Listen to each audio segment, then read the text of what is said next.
Welcome to Speak Sex. I'm your host, Eurydice. Today's guest is Dimitri Mugianis. Dimitri is a highly creative individual. He is an artist, an activist, a musician, a writer, a poet, an anarchist, a psychedelic practitioner, and my favorite, a harm reductionist. Welcome to the show, Dimitri. Thanks for having me. Yeah, it's my Wonderful. pleasure. And a fellow Greek Yeah, yeah, from Detroit. So, yeah. Dimitri, you started with photography, collaborating with well-known photographers and in New York, and then you were in a band, right? A punk rock band that became quite successful, influenced by the beats. And then somehow your life's work became healing addiction using psychedelics as a means to finding balance, right? And you went from Mhm. like Iboga to Cardea. So this journey, which is really what you're known for, how did you embark on it? How did you get from creative, more traditional creative to like psychedelic creative work? Yeah. Well, um, I through my first plant teachers, which was coca and poppy, heroin and cocaine. Mm-hmm. Uh, um, I born and raised in Detroit. The photographer you're talking about is Misha Gordon, the late Misha Gordon, Yes. who I suggest people check out. And he was one of my early influences. But I was, born and raised in Detroit, born in 1962, and it was a fertile ground for many things, as Detroit is for music and art and politics and also drugs. So when I grew up in the 60s and 70s, everyone was doing drugs of Yeah, some kind. everyone, At least right. the people I knew, Yeah. and so what started out as youthful exploration and also and creativity, and Right, an also an, enhancement. Mm-hmm. yeah, an enhancement of life, and also a a solve for pain, and curiosity, and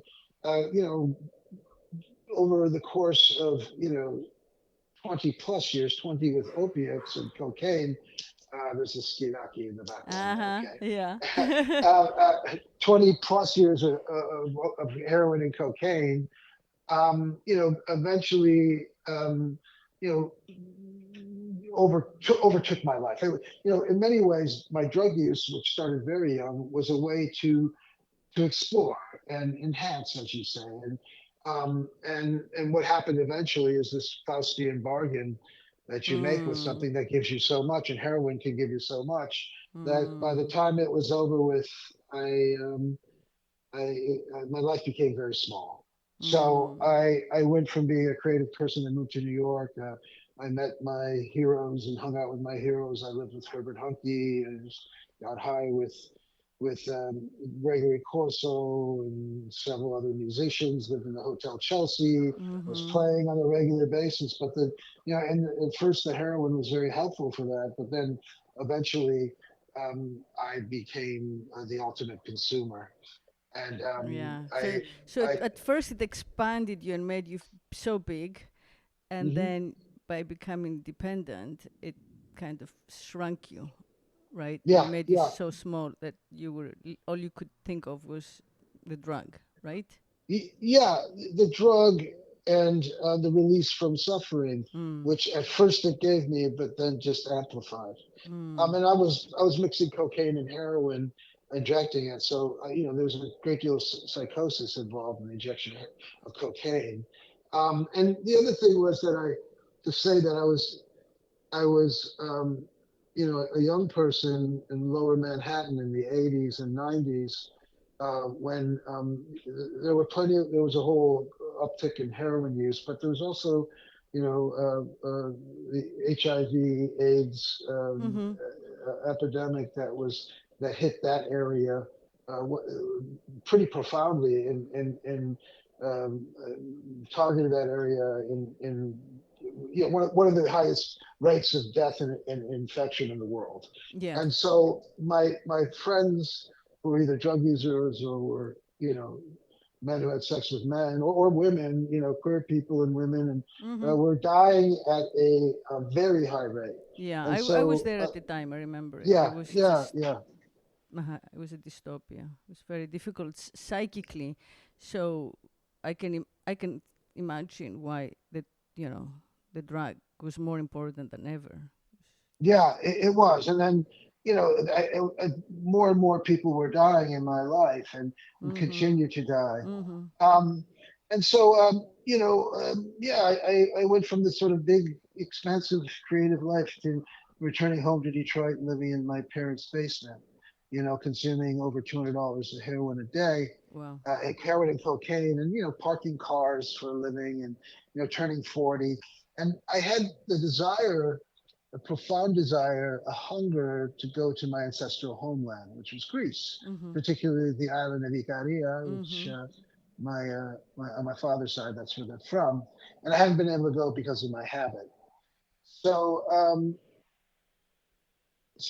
I had heard about Iboga. Mm-hmm. Yeah, I should say it was a dystopia, but there was also a creative energy that was happening in the 80s and 90s in New York, and maybe the last gasp of what we could call sort of traditional bohemia. Oh yeah, You for know, sure, for sure. yeah, Yeah. I don't know if that's available to young people. I don't think it is in I the don't think same it's way. available. Yeah. I mean, Yeah, death definitely, death like feeds that. mhm. Mm-hmm. That's what? Death, a lot of death and devastation feeds that creativity, Yeah, that creative energy. yeah, and it was sort of a battle zone, then at the same time there was the amping up of the drug wars, Right. Yeah. mass incarceration. There was the beginning of, the gentrification of New York was, and of the whole country was sped up, and drug wars were used as an Yeah. excuse to occupy communities. So there was the struggles on the Lower East Side And where I also was living. kind of like new creepy puritanism, that kind of like sex and death connection that we had forgotten about. We had just been liberated like for a minute, and suddenly, like the the patriarchal morals were, finding reason to come back, right? Because of course Yeah, sex well, could kill. because sex could Yeah. kill, Yeah. and we've got to remember, we should never forget that the Democratic leadership in the state of New York, Cuomo and Koch, Oh at the yeah, same time coach. Yeah. they closed the bathhouses, and instead of going in and educating, they simply closed it as if sex will not happen. And then Yeah. they restricted access to syringes and and they held that stupid position for years and years. And so there was this pushback, this the rise of Reaganism, the rise of the Christian right, um, Yeah. and And I and think it was, so strongly linked to that disease. Actually, when COVID happened, it made me remember that time, because it was a similar time of like a sudden, pandemic was hitting us hard, and it was related with things so fundamental like, sex. Especially all of a yeah, sudden, people couldn't have unprotected sex. Like, we had just got birth control, you know? yeah, We had yeah, just started having yeah, unprotected sex. What are you talking about? yeah, Men, and like the queer scene had just found itself because people didn't need to be like domesticated in order to procreate, I mean, all of this had just changed, and suddenly we're dying because of it. And the solution is to just like, wear condoms and mind who you sleep with. And it was just consciousness altering, very similar to this pandemic that happened to us recently, that we still don't know how it changed us. Yeah, and as you said, I mean, thank you for noting that, but like Reagan, the resurgence of like Christian communities and moralities and everything that has gone on since then, began with AIDS, in my opinion. yeah, I want to make a few comments on what you just said, Yes, because it's please. very So yes, there was a similarity to the pandemic, and as much as as much as we might hate to admit it, some folks in populist movements were right about the way that the state used the pandemic as a tool of repression, Oh, absolutely. yeah, I mean we had passed laws that didn't really even tighten up, and in more so-called liberal states, it was more odious. Like you couldn't go to school unless you Yeah, were yeah, vaccinated, yeah, and access to to yeah, public accommodations. yeah. So that's one aspect, and I would say that, and then we always have to remember that public health can be used as a weapon of state power too. Oh, 100%. I mean, Yeah. this, like, I think that, big pharma, the way that, everybody had to take that vaccine, the way that all of that was used. And it's so, and the other similarity, by the way, is that when, during the AIDS crisis, I mean, at least in my community, I'm sure in yours too, everybody was debating HIV. It was very similar to how how now the people who had been were called conspiracy theorists, the people who were doubting the mainstream narrative about COVID. Something like that was happening at the time. I Oh was yeah. actually writing for Spin magazine, and we were doing series of articles, discrediting the mainstream view of how contagious it is sexually and all of that. So yeah. Yeah. We also, it did start. There was Reagan, did start with Reagan, but we have to remember the just one of the Clintons' legacies of death, and ignorance that still plagues places like Haiti, and But we got to remember Clinton, who had there was a beautiful attorney general, Jocelyn, and I'm forgetting her last name. She was a black woman. Forgive me for forgiving it, but the way that when she came out in favor of needle syringe access, which people should remember that at that time, if you were an injecting drug user like I was, and also had tons of queer friends, but anyways, an injecting drug user like I was in a place like New York, I forget what the rate of infection is, but something like 4 in 10 or something like that. And a simple act, and by the way, then it meant a death sentence. And simple access to clean and sterile injection equipment could and eventually did reverse course. But Clinton um, went Oh against yeah, his Joycelyn Elders. Yeah. George. Yeah, she was just a brilliant woman, Hmm. and and when she came out in favor of syringe access, and then she said something about masturbation being normal. They Hmm. used that, and this is the guy who was getting blowjobs in the White House. They Right. used that as a way to destroy her career, and then came after her son, and charged him with a cocaine conspiracy within months. So, and she lost her position. So, and then we also have to remember the Clintons allowed their staff to wear gloves when greeting members of the LGBTQ community. So, just to say, yes, Reagan, and then the continuation with Oh yeah. it's Oh just a yeah. Yeah. continuation of the Yeah. same shit. Yeah. So, And the one of the spreading, the spreading of panic, which is how they control the hmm population through this like hmm fear of the unknown. Well, we hmm don't know. We never know enough. You well, could that sort of thing that they keep yeah, and doing. who was dying? It was queer men, it was IV drug users, and at a Hmm. high rate, black women. And so, in a way, I remember someone Mm. saying it was a disease of the hip. It was the disease of the coolest people in New York. Yeah. Um, Yeah. so one of the things that happened during that period, which was as significant as anything that in terms of my transformation and healing, was that I don't know if you remember, there was a place, the gas station on the corner of Second and B.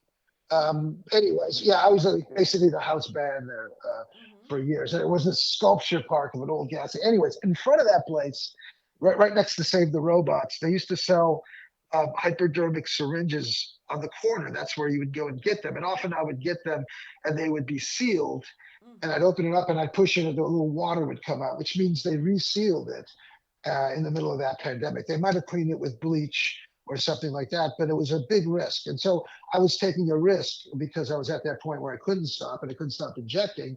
And I remember coming on that corner and there was a small table set up.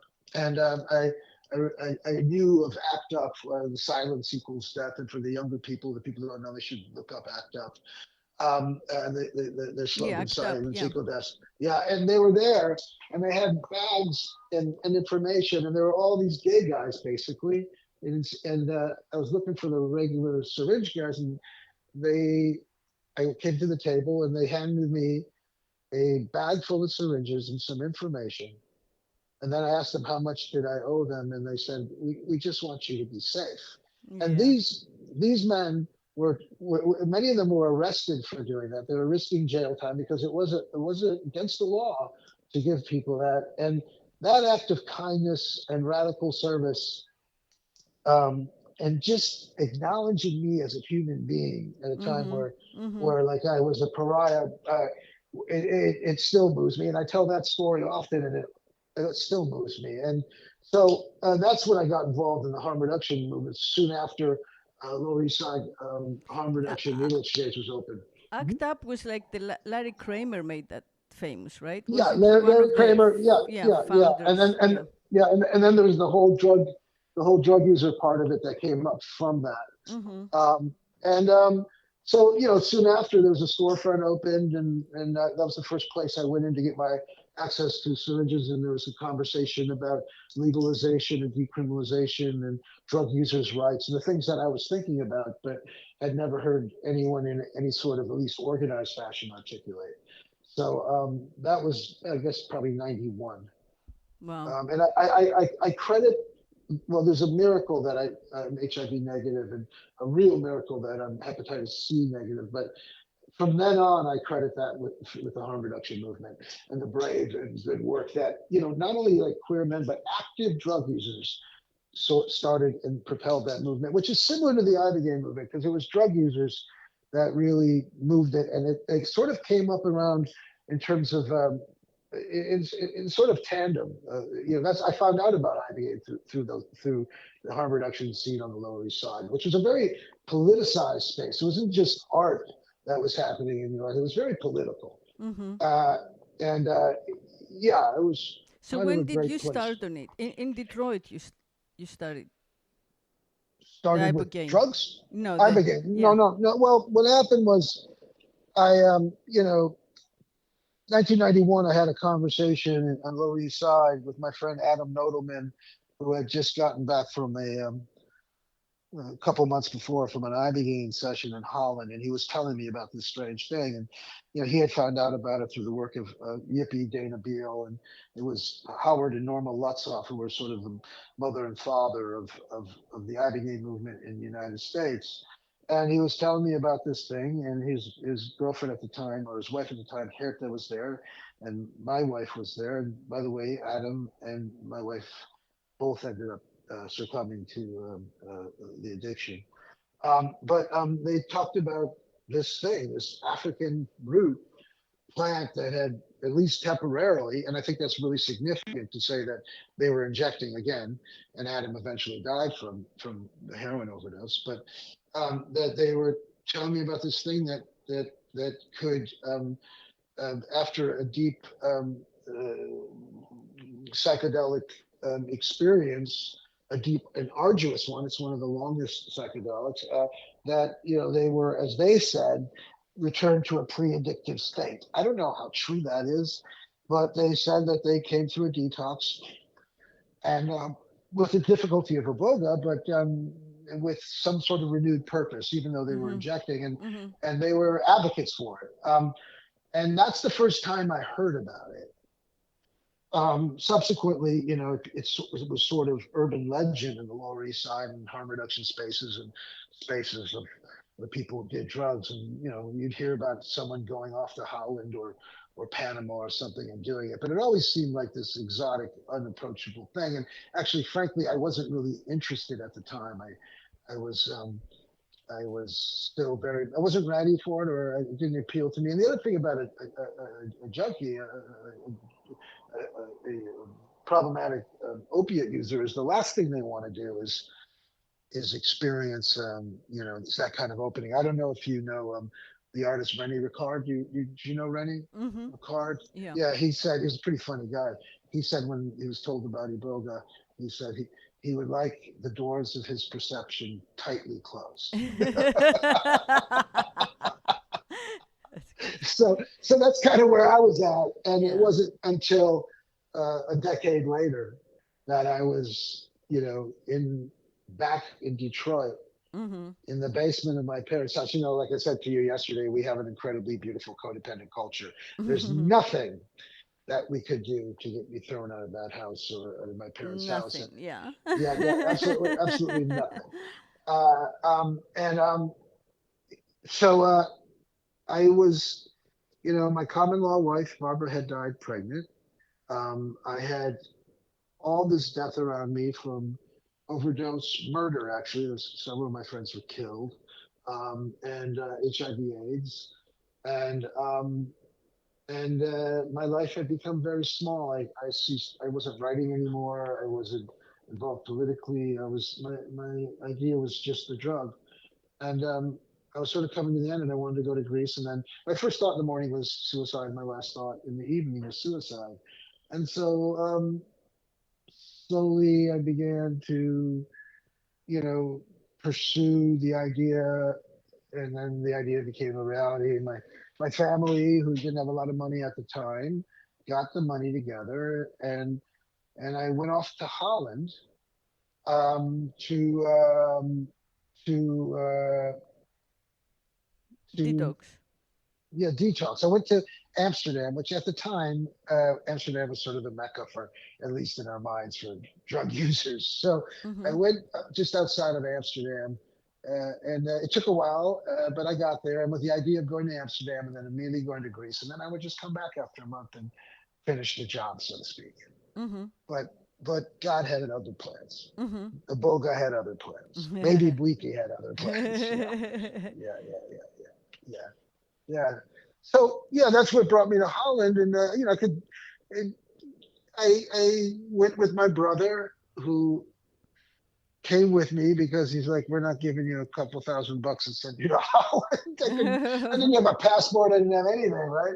And I showed up at this sort of ramshackle, beautiful farmhouse on in Brooklyn, or Brooklyn as we call it, Mm-hmm. and about 40 minutes outside of Amsterdam. And there were canals and a windmill. And, it was like, and this hippie lady, Sarah Glatt. Oh. Sarah, yeah, Sarah was a Israeli woman with Mm-hmm. this frizzy hair and 6 kids. Uh, and was smoking a joint when I showed up. Her mother was there, and she kind of they're uh, Persian Jewish, Mm-hmm. Mm-hmm.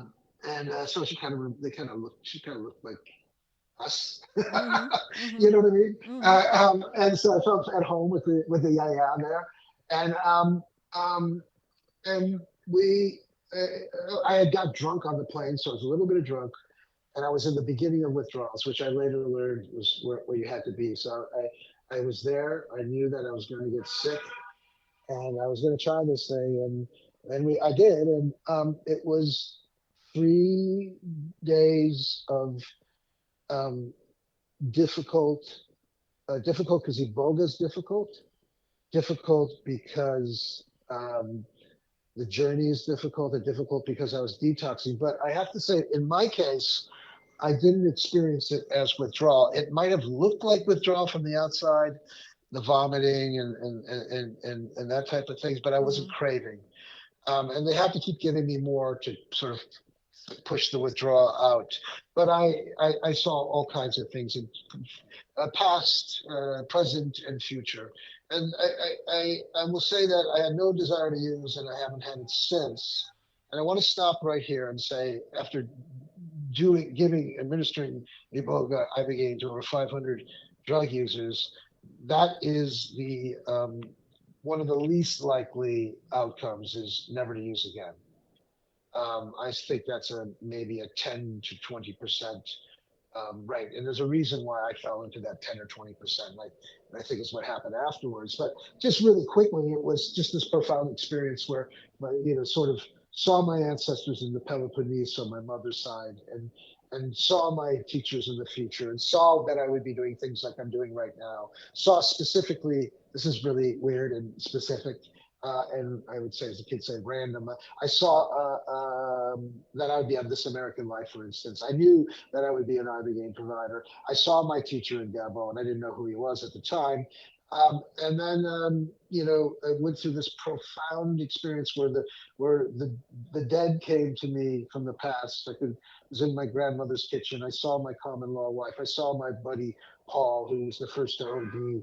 And then I was washed away of the shame and the guilt for my wife's death. And then I was able to sort of witness sexual trauma as a kid and sort of be good with that and release the shame around that. And I woke up and crawled out literally every orifice. I had shit and puked and came and cried and sneezed and yawned and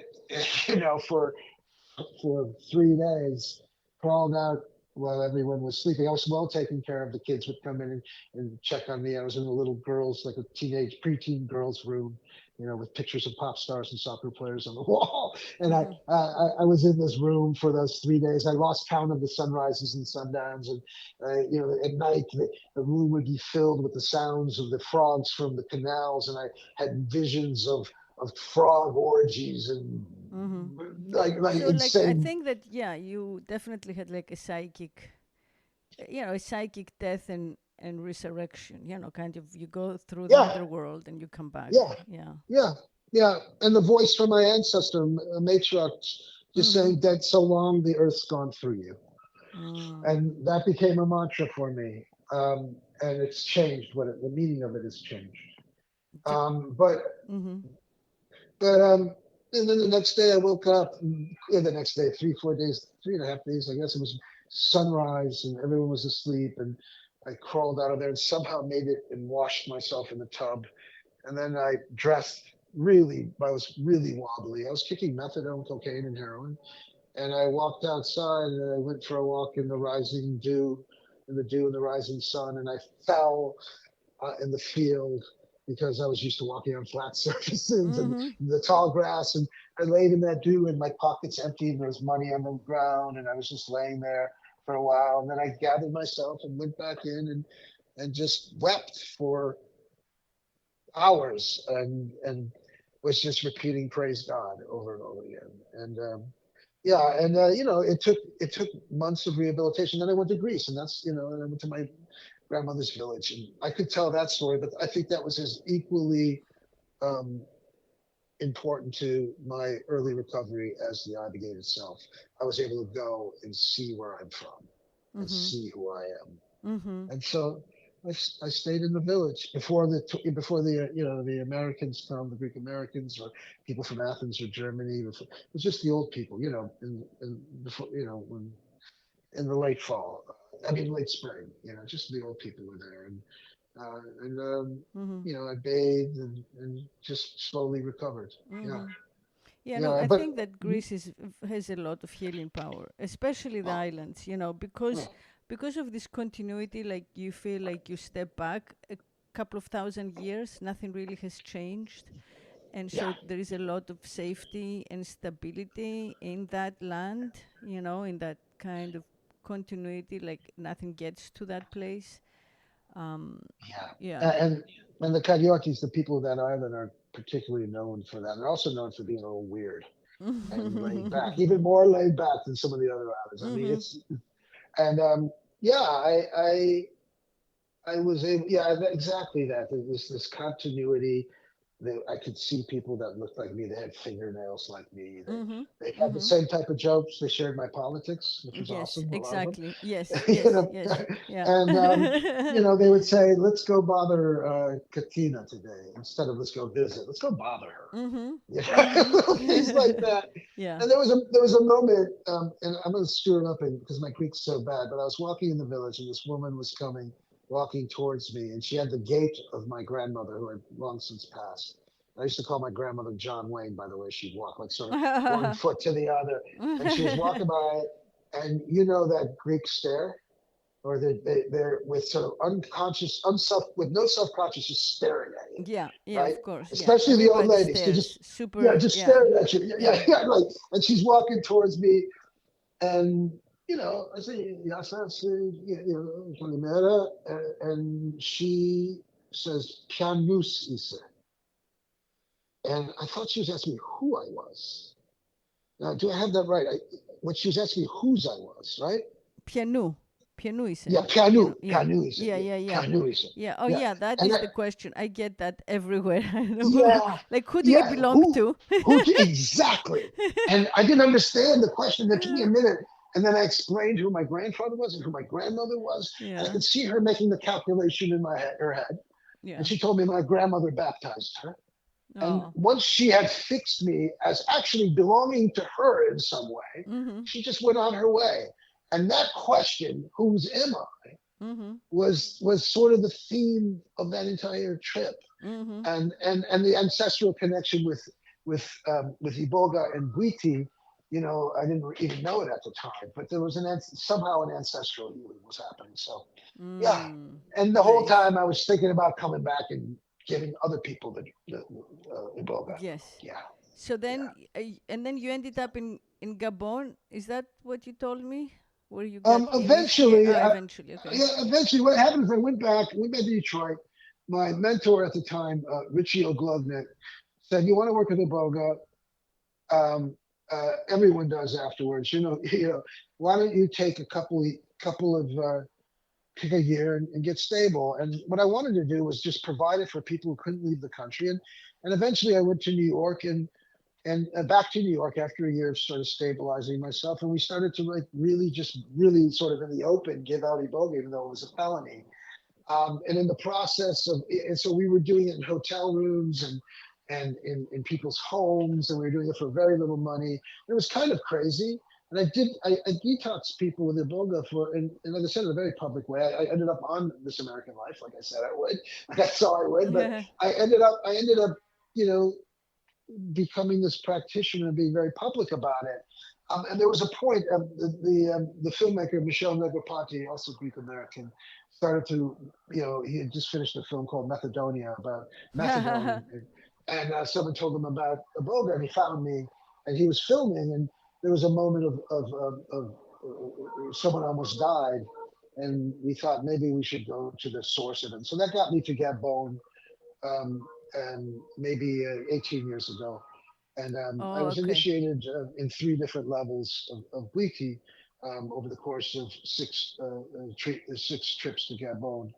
And then it influenced the way I did my practice greatly. But what was missing, I thought, was that it wasn't authentically me. And in fact, after a while, I just had to realize that I am this Greek boy from Detroit. Right. I am not a Gabonese healer, and what could I bring into it? Before I went to Gabon, I was just administering the drug the way Sarah did it for me in a dark room and taking care of people, which is a huge task actually. Well, Later, yeah, I started. being present for them, and it's a risk. I mean, Oh, so being yeah, present for that, that's why you call it radical service. The radical part of it is that, people are broken, and you hold them in.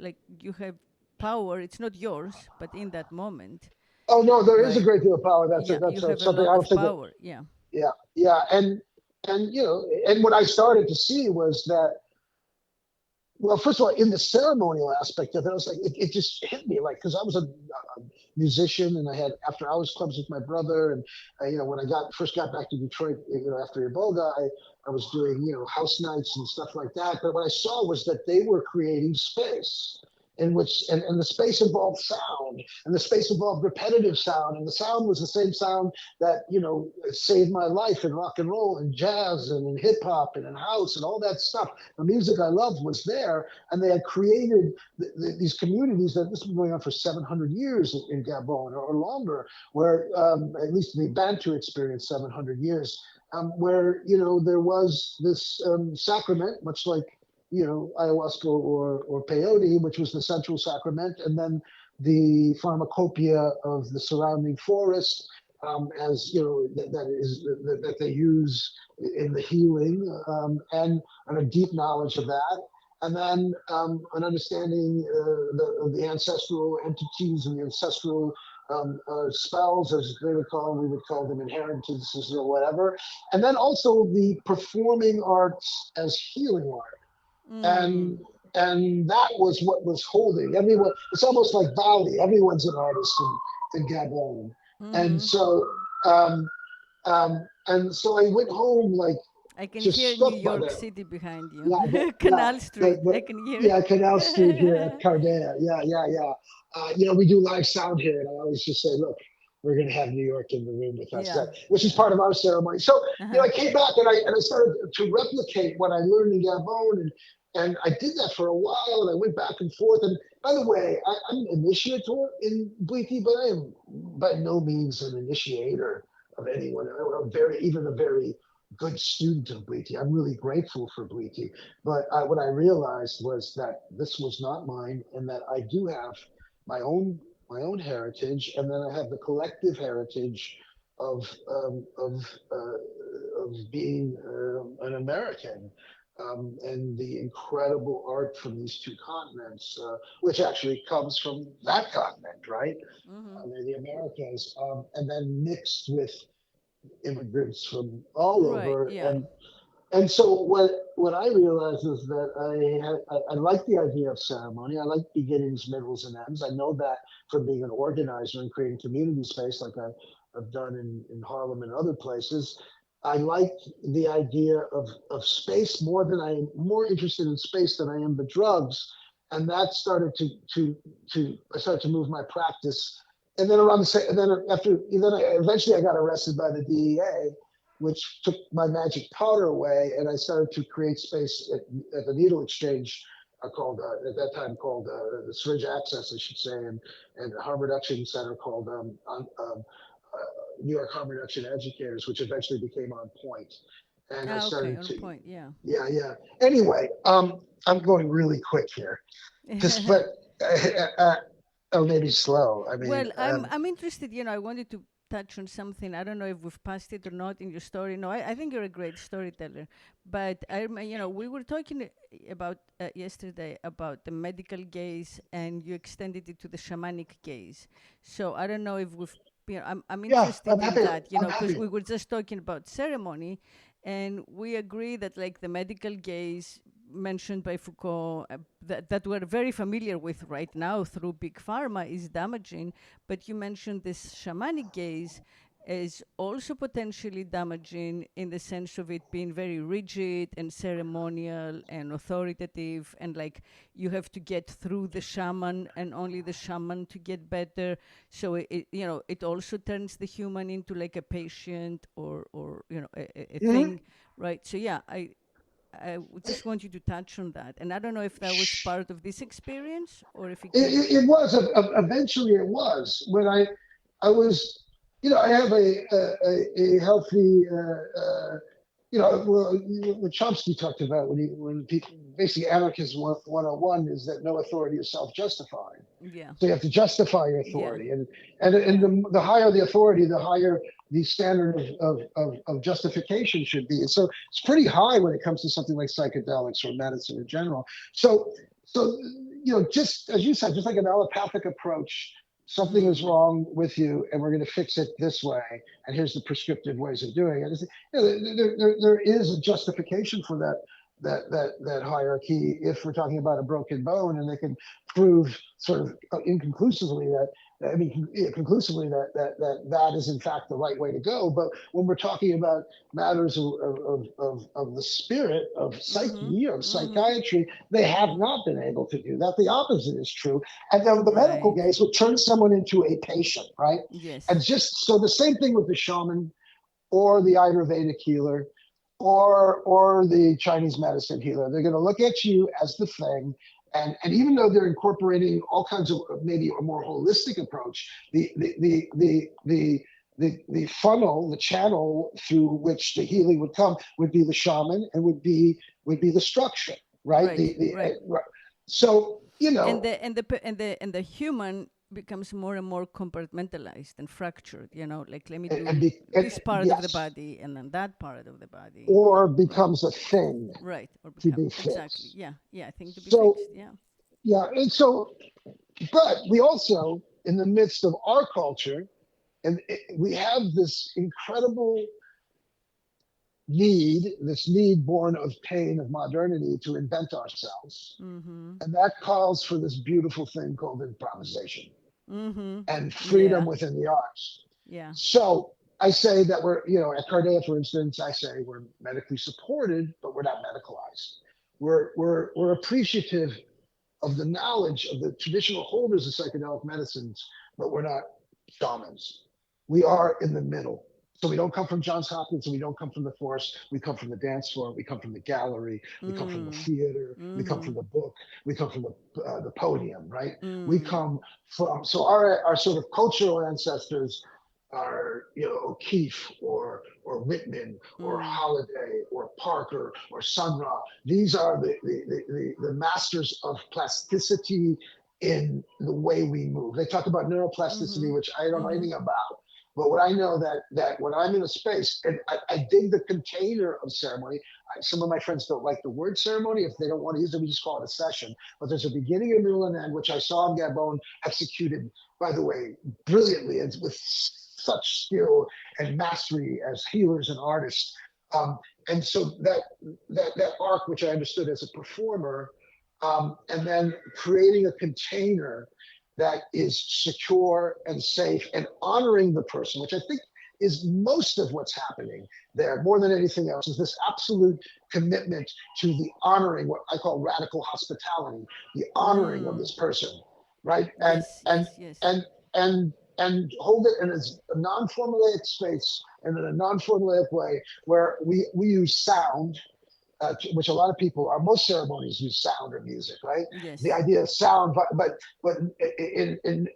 we don't even use an identifiable language until maybe 6 hours into it. And the idea is to immerse someone in that container of the sound, and like a good jazz improv. We have the container, like Funny Valentine is the container of the song, and you can play within that. And we're playing within the container, and we're pushing. We're the most important the most important thing we can do is be attuned to the person receiving. So Right. what I saw happen with the Iboga world was that I was doing all these detoxes, and the only end result was was a cessation of drug use, was a cessation of problematic drug use, which happened less than it did. It didn't happen more than it did, right? So most people were going back to using. And they were failures. And by the way, psychedelics create the ultimate failures by all this bullshit hype around it, right? If you still are are in a ruminative state later on in life, somehow you failed, even though the results from this study or that study prove that PTSD, apparently you can kill people or experience evil, and in 3 doses of with a 3 doses of with a therapist, like the evil, you're cured. And the same thing with Ibogaine. They were telling folks that, and they're still saying that this is going to cure you, and it's ignoring how beautifully complex and fragile and frustrating and poetic we are, right? Yes. We're not, and so even if someone uses again, these are not. This is the way Ibogaine is being sort of advertised. It's not a harm reduction model. It's saying there's one outcome. I'm saying there's thousands of outcomes. Right. And if they're coming to Well, yeah, Dimitri, who they because that saw, way you free you free the person from this duality of like success and failure, and both of which are self-defeating and just inventions of like late capitalism, that makes like life itself yeah, a matter of well, success and failure. What? yeah, you can't be an artist Yeah. these days and be a like the point. Like these some of the kids, they're like totally frightened about if you make art, you're success, Yeah. right? If you Yeah. come and you do, people ask me what was the success rate. The success rate was 100%. 100% of the people that come to me to do psychedelics do psychedelics. It's 100%. I mean, after we screen folks and everything, what Yeah. happens? By the way, it could be a bad trip and maybe not productive. And we have to acknowledge that too. There are bad trips, right? but you bring up a very good point. This is a production. They're putting it into a production line, right? And so they come to find the golden, the chalice, the fountain of youth, and Yeah. then and then they leave this, still hurt, still confused, still anxious. And what else are they gonna be? If you're not anxious right now and hurt and confused, then perhaps you're not paying attention, That's right. right? Yeah. Yeah. Yeah. Then you're not So sensitive. And if you're yeah, seeking psychedelics, you're sensitive. You're yeah, picking up a lot more than and yeah. you're an instrument.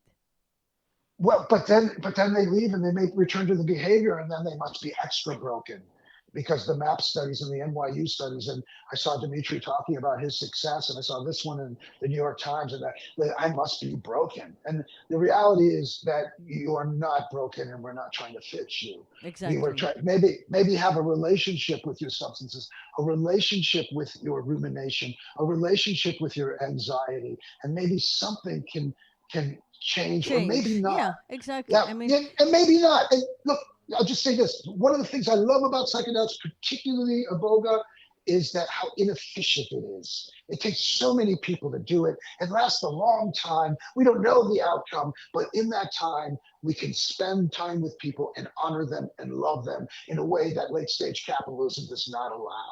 It is not allowed. yeah. And so, Yeah. but they're trying to figure out how to squeeze this in. Oh, So, for sure. I mean, look what's yeah, happening. It's everywhere. Like, between like the ketamine clinics and like you order microdosing kits, it's just now so, you know, monetized. yeah, yeah. Yeah, Well, the collective ritual experience, is being taken out of it more and more. If you look at yeah. how it's advertised, it's like you and a person, who probably is not even certified, and that's it. You go in, you get out, or you do it at home. I mean, it's just, yeah. Yeah. Well, that's one of the things at Cardea that we've been challenging. We Good. we don't. We'll go back to Foucault, right? With the clinic. The idea of a clinic is to move a body through, right? Here, we have a ketamine space. It's a space, Mm-hmm. and it's an art space, and we Mm-hmm. make art here with people, and you don't come in for an hour and gone. You might be here for 3 hours. You might be here for 4 hours. It's not a great business model, but it's a great healing model, right? Right. Good. And Yeah. our retreats were about exploration and not sort of results oriented. I mean, on the retreats, someone is in the throne of an extreme event of mood or mind, or grappling with something extreme. It's not a place for a retreat. That might be happening in our space here in Lower Manhattan. But that's why I eventually left the Ibogaine work. I was burnt out for one. I detoxed around 500 people, and then I got arrested by the DEA for detoxing a drug user. I know. Yeah, and so I had a federal case, and then I eventually found my way to working more with sound. I was influenced by my friend, the great Alexander Tunis, who's just brilliant sound master and musician and brilliant guy, and his work with sound, and started working with MDMA and psilocybin, which I did for I don't know, maybe 13 years. The work overlapped 14 years, and then eventually found my way to working with Ross Ellenhorn here at Cardea. But the idea is that space is the place. Yeah. Space holding Yeah. is the prime Exactly. importance, and Yeah. relationship is prime importance. Yes, yes, and community. Like not being alone is really important. Being, kind of like Yeah, exchanging energy with yeah, the collective, when you kind of go into the feeling of the human condition. So it's not me, like me, the individual who like don't fit in, or well, who I'm broken, you, or who I'm hurt.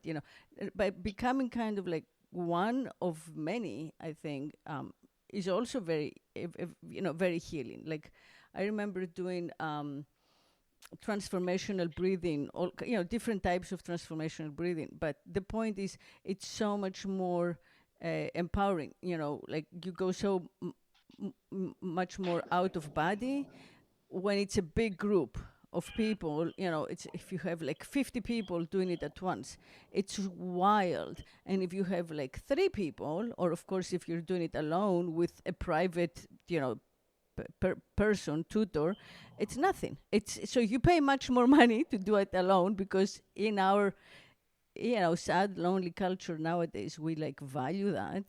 Um, but in fact, if the more people you can do this stuff with, the more you will find healing in through each other.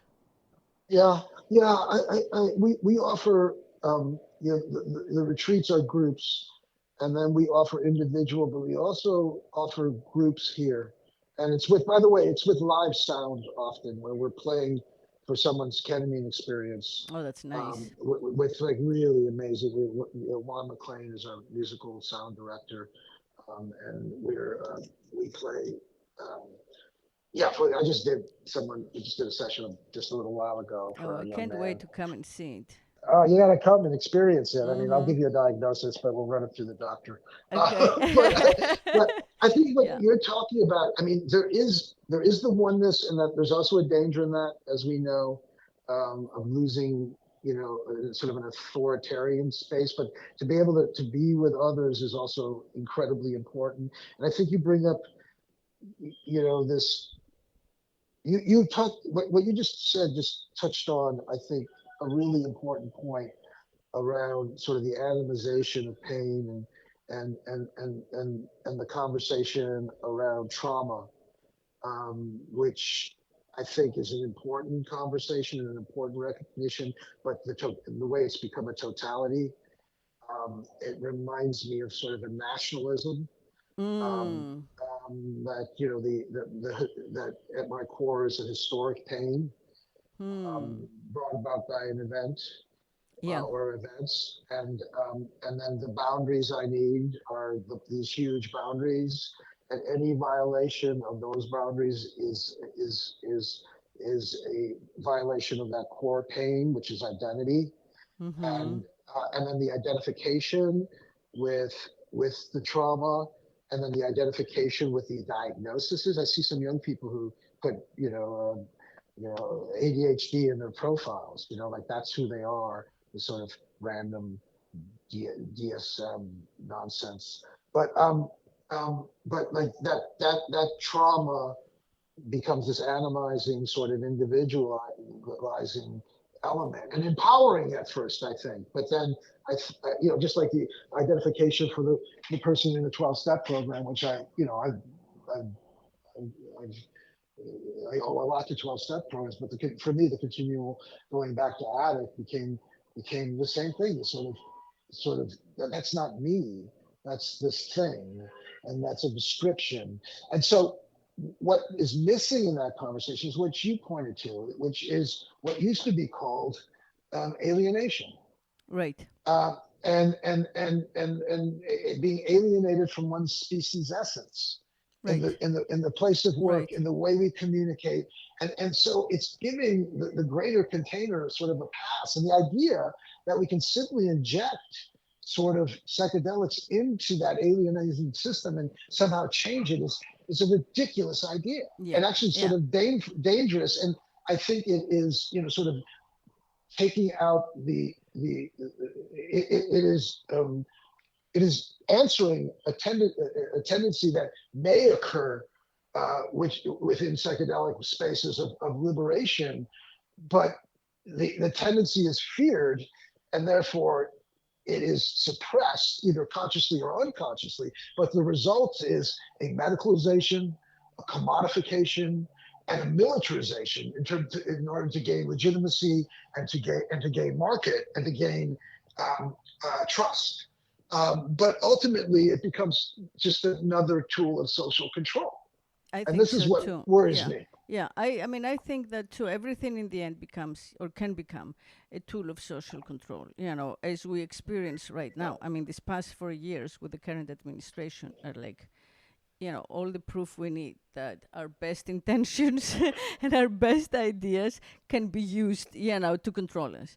Yeah, But yeah, but I do think also like we have, I think, in this in this time that we live, in the beginning of this millennium, like a huge amount of historic trauma, because there is a huge amount of change. We underwent like the collapse of patriarchy, basically, which, it was a terrible system, but nevertheless, it was the system everybody knew for many, many generations, for thousands of years. So that ended, right? Everything became secularized. Scientism like replaced, for most people, spirituality and religion. And then we entered the digital era, like the digital revolution. So, and the accelerationism, right? And now, or even the conversation about transhumanism. So, all of this has happened in a historical like split second, right? Hmm. Hmm. So we are alienated both from like what you said, our species essence, but also like our recent social conditioning. So people Hmm. like no one knows how to be. No Well, one this is the knows how to challenge of the be. time. Yeah. This is the challenge. This is the challenge. And I think artists answered it. And that doesn't mean that everyone needs to be that artist, but with a capital A. But I think, God, to be somehow comfortable, not even comfortable, to somehow navigate that fear. When the fall, when the fires were happening last summer, right? Mm-hmm. I came to the Cardea offices, and the younger people, brilliant young people, were here. And I won't say who it is, but a young person who incredibly talented clinician.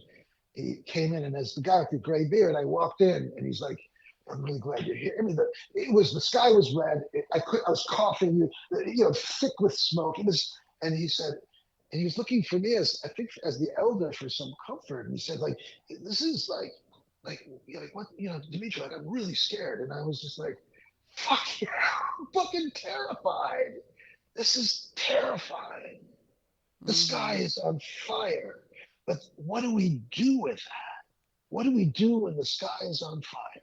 Right. And I think maybe, but the thing about it is, we talked about Marcuse yesterday in our conversation. The Mm-hmm. problem is that late stage capital will and as our friend Varoufakis says, maybe techno feudalism will Mm-hmm. assume and consume every notion.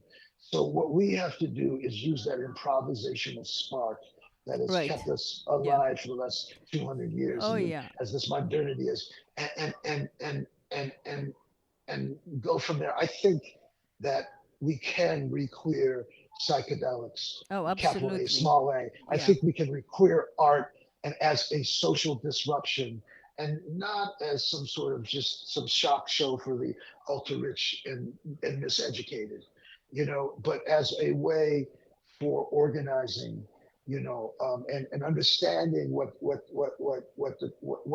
emerging classes, in the sort of the class war, what is emerging, and how to use these technologies for that. And so part of what I'm doing is, we started at Cardea. We had something called the Further Fund, which is uh, an effort to support those people who are making change in the world and who are under attack, and not only just from burnout, but just maybe to a renewed sense of curiosity. I think the opposite of depression or anxiety is curiosity. It's what saved you and I.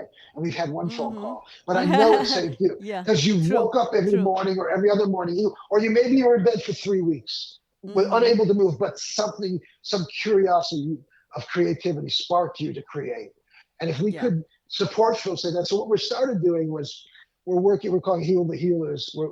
And the first program is for veterans of the war on drugs, meaning the folks who have been at the ass end of the war on drugs, either incarcerated or just a witness, or directly affected. But we're starting with people who work in the harm reduction centers, and people who work in drop-in centers for homeless folks, and people who work overdose prevention, and talking to families and folks of people who've died. And we're offering ketamine therapy, in our ethos of a creative, expansive way of doing it. Mm-hmm. And so we have 70 participants so far. They're all getting 3 to 4 sessions, including our therapeutic dialogics, and what we want to do is support those folks. And we've expanded. We've been working with some special ed teachers, and now climate change scientists and activists. And what I would like to see it do is to support those who are in the classrooms and in the drop-ins and in the laboratories and in the theaters who are working to make change and to support that to support those who are affected by that alienation and the trauma of all this change that you described. And I think that we need to queer it, meaning re-politicize it in a way that these medicines can, in a way that they've been used in the past. Certainly, they've been used to do the opposite. But we also know that substances have been used at the center of organizing, whether it's tobacco or alcohol in the coffee shop or the pub. I think of the coal miners in Wales who would go and drink together and then sing. You know what I mean? As an organizing tool. So that's Oh just one yeah, yeah, example. So yeah, like that's my idea. adaptogenic. Yeah, yeah, Yeah, yeah, exactly. Yeah. yeah, yeah, No, I think the most beautiful message of all of this is the beauty and the power in being able to like improvise. The improvisational aspect of it, I think it's like the intangible, ineffable, intuitive capacity to like to morph, and that's how we will outsmart uh, our AI and our our current selves, and we will just keep evolving in ways that we can't even imagine right now. So that's our yeah. superpower, is That in that improvisation. that is the superpower, and the enemy of the kryptonite, is best practices, and is Yeah, a yeah. rigid way of seeing it. And so my job has been, working in the psychedelic space for 22 years and working with thousands of people, is to be attuned to the individual of the group, just like an artist is, just like a therapist is, just like Mm-hmm. a teacher is, just like a Mm-hmm. parent is, Mm-hmm. to be attuned to what is happening, Yeah. and to be able to make changes and move and be plastic in those moments. Yeah. But you're Yeah. right. I'm Yeah. I'm strangely optimistic. I don't fucking know why. The Yeah, sky's me on fire by too. this thought. Yeah, Yeah. exactly. It is on fire. Yeah. Well, thank you, Dimitri. This was beautiful, and Man. what an amazing conversation. What an amazing way to like look at the opioid crisis and say, hey, there is a solution. There is lots of hope. There is lots of Yeah. positive stuff Yeah. happening. Yeah. Yeah. Yeah. Yeah. So thank you again, and everyone out there, thank you for listening. And until next week, speak sex, speak love, speak healing.